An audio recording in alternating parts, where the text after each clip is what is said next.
Purihin po ang ating dakilang Diyos na buhay, ng ating Ama sa Langit, na kung saan tayo po ay binigyan ng pribilehiyong magkakapagpahayag at makapagbahagi po ng mabuting balita para sa lahat po ng sangkatauhan. Sa lahat po ng mga bago pa lang ngayon na nakapanood, kayo po ay welcome at sa matagal na patuloy po tayong magpalago sa Panginoon sapagkat ito po ang ating pong patuloy na paglaban sa buhay. Nabubuhay tayo na lumalago sa panampalataya, lumalago sa pag-ibig ng Diyos, lumalago sa mga nais ng Diyos na ipagawa po sa ating lahat.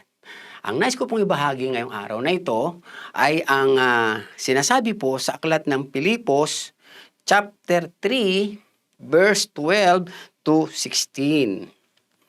Hindi sa nakamtan ko na ang mga bagay na ito, hindi rin sa ako'y ganap na. Ngunit sinisikap kong makamtan ang gantimpala sapagkat ito ang dahilan kung bakit ako'y tinawag ni Kristo Jesus. Mga kapatid, hindi ko pinapalagay na nakamtan ko na ito. Ngunit isang bagay ang ginagawa ko. Nililimot ko ang nakaraan at sinisikap na marating ang layunin, nais kong makamtan. Verse 14, nagpapatuloy nga ako tungo sa hangganan upang makamtan ang gantimpala ng pagkatawag sa akin ng Diyos sa pamamagitan ni Kristo Jesus, ang buhay na hahantong sa langit. Ganyan ang dapat maging kaisipan nating mga matatag na sa panampalataya. Kung hindi ganito ang inyong pag-iisip, ipapaunawa sa iyan sa inyo ng Diyos. Ang mahalaga ay ipagpatuloy natin ang ating natututuhan. Purihin ang pagkabasa ng salita ng Diyos. Ito po ay pinamagatan, tuloy ang buhay, nagbago man ang panahon. Sa sitwasyon po natin ngayon, hindi makikaila, talaga na-shock nga tayo, no? Pero sabi nga, tayo daw po ay shock-proof. Kasi kahit nagbago man ang panahon, alam po natin na hindi nagbabago ang salita ng Diyos. The Word of God is very applicable, doable in our daily lives kahit ano pa ang sitwasyon.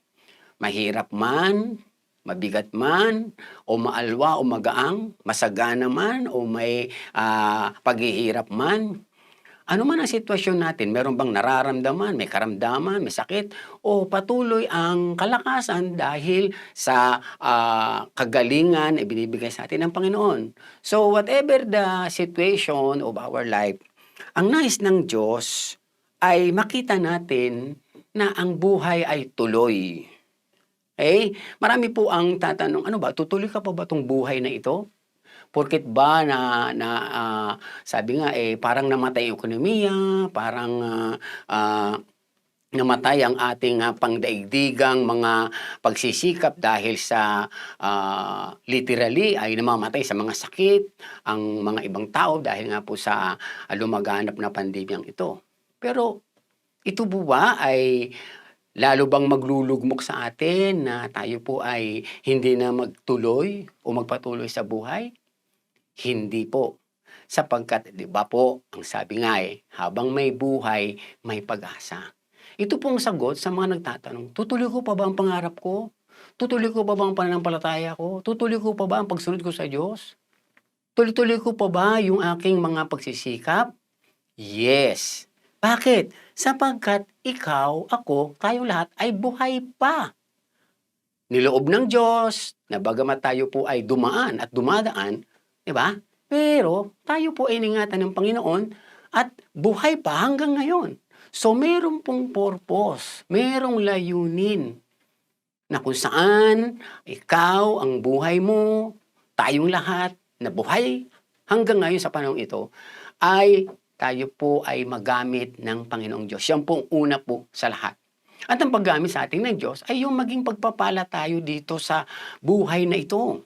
Hanggang sa tayo po ay kunin na ng Panginoon o habang nag-aantay pa sa muling pagbabalik ng Panginoon para sa kanyang pagliligtas po sa ating lahat.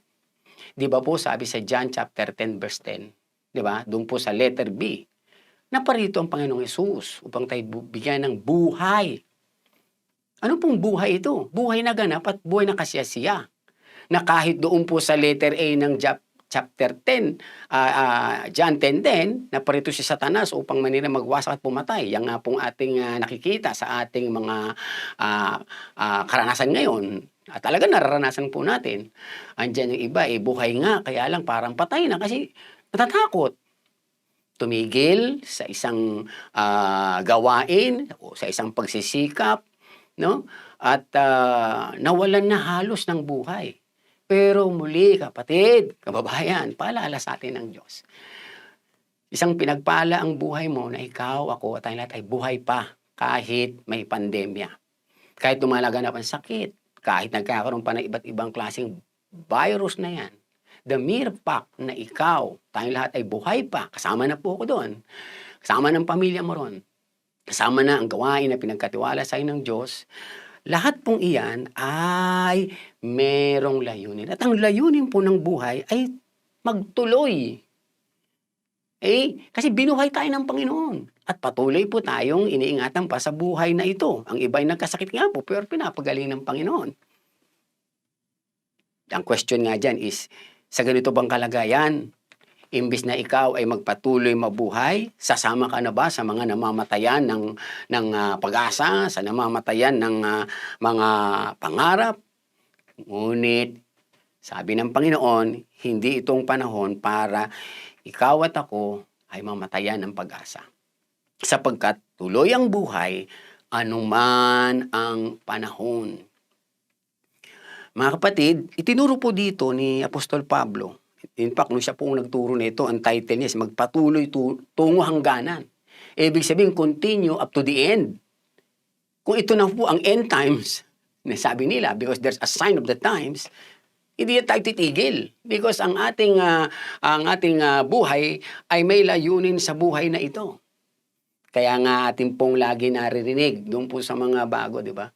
Bakit tayo pinanganak at naabutan natin ang ganitong sitwasyon? Because we are born for such a time as this. At tinuro ng Biblia, paano nga tayo mabubuhay? Buhay na nakapaloob sa dakilang layunin ng Diyos. At paano ka magkakaroon ng dakilang layunin ng Diyos? Kapag ang Panginoon Kristo ay tinanggap mo bilang Panginoon tagapagligtas ng buhay mo.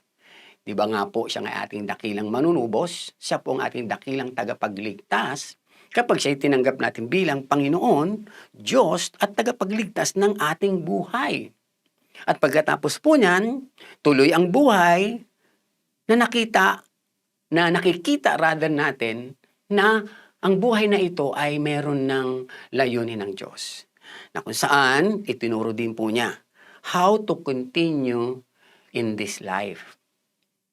Now, dito po natin makikita ang 5 paraan. Paano tayo tuloy-tuloy na mabuhay para sa Panginoon. Tandaan niyo po, ang sinuman na kay Kristo ay isa ng bago ng nilalang. Meron na po tayong bagong buhay sa Panginoon. At ito ang tunay na buhay po natin. Tandaan po natin. Kaya nga po, napakapalad po ng isang taong nakatanggap sa Panginoon sapagkat tinanggap niya ang buhay na walang hanggan. Dito sa mundo may hangganan. Pero itinuro na rin sa Biblia na kahit may hangganan, tuloy pa rin. Kasi patungo na tayo sa buhay na walang hanggan. Ano man ang petsa niyan, ano mang araw dumating yan. Kaya sabi ng Biblia, magpatuloy ka. In fact, may sinabi rin po sa Biblia na be ready in season and out of season. Ano yan? Maging handa ka, ano man panahon. Nagbago man ang panahon, di ba? Dati normal, ngayon new normal, di ba? Ang tanong is, yung lang bang mga normal ang mag-new? Why not our life become new? Why our faith become new? Di ba? Why our obedience become new? Ibig sabihin, lumalago, nagpapatuloy, namumunga sa kapanahunan. Amen. Kaya nga po, tinuro dito sa Filipos chapter 3 verse 16, yung ang ating gagawin para makapagpatuloy sa buhay kahit nagbago ang panahon. Tandaan nyo ang Diyos hindi nagbabago. Kung ano ang sinabi niya, kung ano ang tinuro niya, kung ano ang plano niya sa buhay natin, tuloy-tuloy po yun. Hindi yung kaya at hindi yung pwedeng awatin ng mga nangyayari sa daigdig. Damir pa kahit pandemic, damir pa kahit na may virus, nabuhay pa tayo, buhay pa tayo. Anong purpose niyan? Diba? At tinuro ng Panginoon na ang purpose na yan upang tayo nga po ay maging pagpapala. Because tayo pinagpapala ng isang buhay na ganap, buhay na kasiyasaya, buhay na ligtas, buhay na pinagpala. Partida ha, kahit nakakatakot, hindi tayo takot. Di ba? Kahit nga po may mga kagulumihanan, hindi tayo nagugulumihanan. Bakit? Ito po ang sinabi ng Panginoon. Number 1, upang ikaw, ako at tayong lahat ay makapagpatuloy sa buhay. Buhay na ganap, tandaan nyo ha, at buhay na kasiyasya. Sabi po rito, number 1, doon nakita sa verse 12. Ano sabi niya? Hindi sa nakamtan ko na ang mga, kita, dami po ang mga bagay na ito. Siguro, hindi dahil sa marami na akong blessing. Hindi ho yun. Diba? Kasi blessing, tandaan nyo bonus lang yan sa lupa. Bonus. Ang tunay nating higit sa blessing na material ay yung spiritual na blessing natin sa langit. Hindi dahil sa nakamtan ko na mga bagay na ito. Hindi rin sa ako'y ganap na. Okay? Ngunit sinisiko ko makamtan ang gantimpala sapagkat ito ang dahilan ng pagkakatawag sa akin. Okay? Sapagkat itong dahilan kung bakit ako tinawag ni Kristo Jesus. So number 1, upang ikaw ay makapagpatuloy sa buhay sa anumang panahon, ikaw, ako, ay patuloy na magsisikap. Okay? At ang pagsisikap nga po, ito po yung pagpupursige. Okay?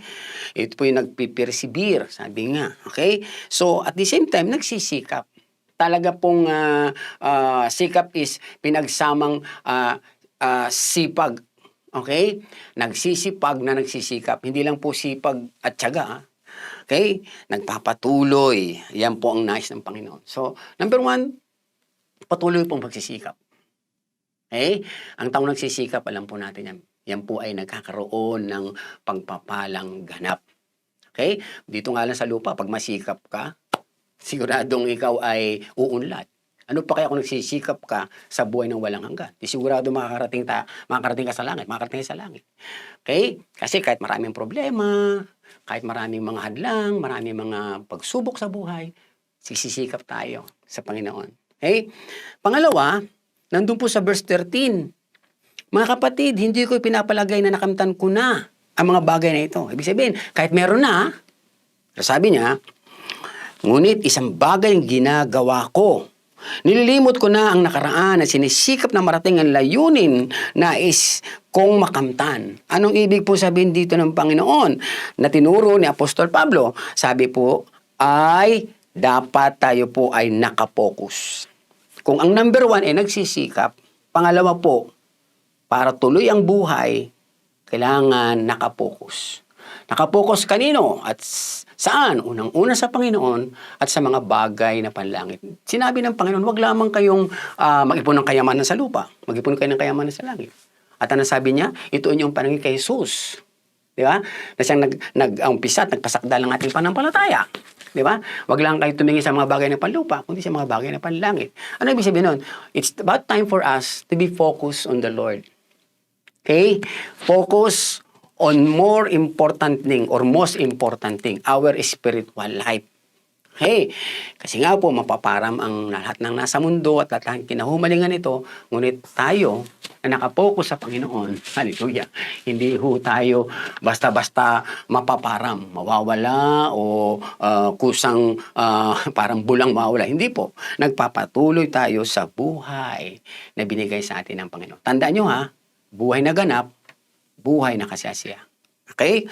Pangatlo, doon sa verse 14, sinabi po dito, nagpapatuloy nga ako patungo sa hangganan upang makamtan ng gantimpalang pagkatawag sa akin ng Diyos sa pamamagitan ni Kristo Jesus, ang buhay na hahantong sa langit.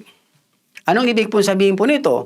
Tuloy ang buhay dahil tayo ay nakikinig sa tawag ng Diyos. Pangatlong N po yun.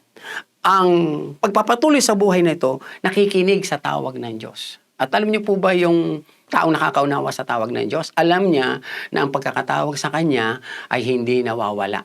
In English, calling is irrevocable. Yung bang kahit minsan naliligaw, nawawala, bigla kang babalik, tinawag pala ako ng Diyos.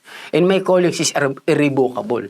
So, hindi ka tuluyang nawawala, naglulugmok, nanghihina o tumatalikod. Kasi alam mong tinawag ka ng Diyos. Sa lahat po ng mga manggagawa, sa lahat po ng mga leader, meron kayong calling sa Panginoon. Alam mo yan. Ano man ang position mo sa gawain, hindi po natin dapat po yan baliwalain o kaya talikuran. Kasi calling ho natin yan. Kung tayo po tinawag ng sa pagiging leader, babalik siya, leader pa rin po tayo. Tinawag tayo ng Panginoon bilang isang disciple, pagbalik niya, kukunin tayo, disciple pa rin po tayo. Amen. Kikinig sa tawag ng Diyos. Ang mga tao nakikinig sa tawag ng Diyos, tuloy-tuloy yan. Nagpapatuloy po yan. Pang-apat, nandun po sa verse 15. Ganyan ang dapat maging kaisipan nating mga matatag na sa pananampalataya. Kung hindi ganito ang inyong pag-iisip, ipapaunawa iyan sa inyo ng Diyos. Amen. Ano po yung makikita natin doon sa verse 15? Ang mga nagtutuloy sa buhay ay nagpapakatatag. Amen. Diyan nga daw po natin makikita ang mga matatatag tuloy-tuloy ang buhay. Di ba? Si Senator Manny Pacquiao natalo, di ba, sa boxing? Imbis ba, porkit natalo ba siya, hindi na ba tuloy ang buhay? O, di ba? So, tuloy pa rin ang buhay. Bakit? Buhay pa eh. Okay? Ang mga tao kasi hindi nagpapatuloy sa buhay, di para na siyang patay. The mere fact na may mga pagkakataon ng pagbagsak, ano pa? Lugmok, okay? Pagkadismaya sa buhay, pero hindi ho tayo dyan tumitigil. Dyan tayo bumabangon. Sabi nga sa Biblia 7 beses man daw tayong nadapa, 7 beses din tayong babangon. Ano ibig sabihin ng Panginoon? Tuloy ang buhay. Habang di pa tayo kinukuha ng Panginoon, habang di pa siya dumarating. Okay? And then, habang tayo pinagpapakatatag, panglima po, ito po anong sabi niya po sa verse 16? Ang mahalaga ay pagpatuloy natin ang ating mga natututunan. Tayo po, sa tuloy ang buhay ay tuloy-tuloy o nagpapatuloy sa paglago. Purihin po ang ating Panginoong Diyos sapagkat tayo ngayon, ikaw, ay patuloy na pinapalago ng Panginoon sa ating panampalataya. Lalo tayong tumatatag, lalo tayong nagsisikap, lalo tayong nagpo-focus, okay? At tayo po'y patuloy na nakikinig sa tawag ng Diyos. Kaya po ang bawat mga pagbabahagi po ng mga salita ng Diyos ay hindi po natin binabaliwala, pinapakinggan po natin. Amen. Tinatanggap sa ating mga puso dahil tuloy ang buhay, anuman ang panahon. Maraming po salamat mga kapatid. Nawa po ito po ay patuloy naging pagpapala sa inyo. At yan po ang katunayan na tayo po ay hindi titigil, hindi hihinto, sapagkat tuloy ang buhay sa ating Panginoong Diyos kahit nagbago ang panahon dahil ang Diyos hindi nagbabago sa atin. Maraming po salamat. Tayo po ay manalangin. Ipanalangin na rin po natin patuloy ang ating bayan, ang ating mga kababayan. Amen. Higit sa lahat po yung mga frontliners po natin. Tayo po ay manalangin. Panginoong Diyos, maraming po salamat. Aming Ama, sapagkat ikaw po ang aming Diyos, na anumang panahon, anumang sitwasyon, patuloy ka namin, Panginoon, na lalapitan, na hingian ng tulong, sapagkat ikaw po nangako nito sa amin. Huwag kaming mag-atubili na lumapit sa iyo sa panahon na kailangan namin, sapagkat ikaw ang Diyos na tumutugon, sumasagot sa aming mga panalangin. Panginoon, ang aming dalangin na ang lahat kami na sumasampalataya sa iyo, nananampalataya sa iyo, nagpaligtas sa iyo, naglilingkod sa iyo, ay magpatuloy, Panginoon. Sapagkat alam po namin, Lord, ikaw po ang Diyos ng kinabukasan, may maganda kaming kinabukasan sa iyo, hindi lang sa buhay na ito, maging sa buhay sa langit. Salamat sapagkat ito'y tinuro mo sa amin upang hindi kami hihinto, hindi kami titigil, bagkus magpapatuloy kami hanggang sa buhay na walang hanggan. Pagpalay mo po, Panginoon, ang aming mga kababayan, lalo na po ang aming mga frontliners. Lord, patuloy po silang ingatan.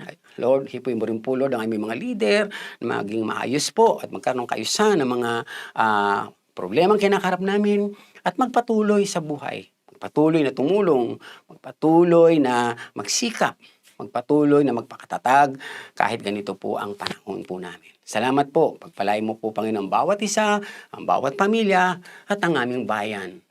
Salamat po, O Diyos. Ito po ang aming dalangin sa pangalan ni Jesus. Lahat ay magsabi ng Amen. God bless po sa inyong lahat. Pagpalain po tayo ng Panginoon.